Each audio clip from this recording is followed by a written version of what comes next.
Now, for more on this, we are being joined by Lieutenant Colonel Daniel L. Davis. He's joining us live from Virginia. He's a military expert and the host of Daniel Davis Deep Dive on YouTube.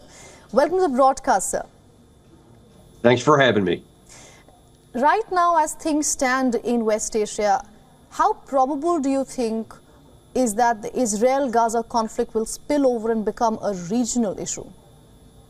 Well, it's certainly my biggest concern, and has been from the outset, and nothing that's happened in the last week or so has done anything to minimize that. In fact, if anything, it's escalated because of the assassination by Israel of the Hamas figure in Beirut, by the assassination of an Iran-backed person in Baghdad by the United States, this terror attack that happened in Iran a few days back there, but it could have been by ISIS, and then, of course, by the attacks in the Red Sea, and those attacks continue on there. All of these things make it look like that make it true that this thing is already on the verge of going, getting into a bigger war. And now then you have many of the Israeli senior officials implying that they may go on the offensive into Lebanon. Not that the Hezbollah may attack from the north, but that the Israel, if they don't get what they want and clear a path back on the Lebanese side of the border, they may attack. All of those things are antithetical to regional peace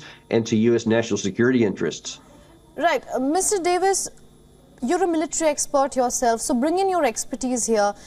We have been reporting on what's been happening on the ground in terms of military and the fighting, but there's also shuttle diplomacy happening, given the U.S. Secretary of State Antony Blinken is in West Asia for the 4th time since the war started.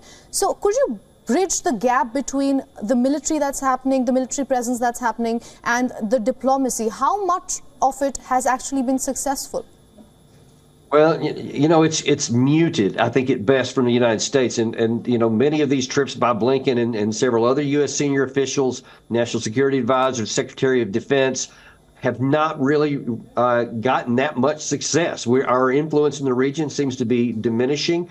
And in fact, I believe no small part of that is because we keep making public statements that we're asking Israel to do certain things, but then you don't see it manifest on the ground. So when other partners in the region and other people see the United States not having influence with its ally in there and not being able to bring Tel Aviv, basically to heel and to say, make these things do it, then they're less likely to want to do something on the other side. And you see the result as almost no change, either politically, diplomatically, or militarily.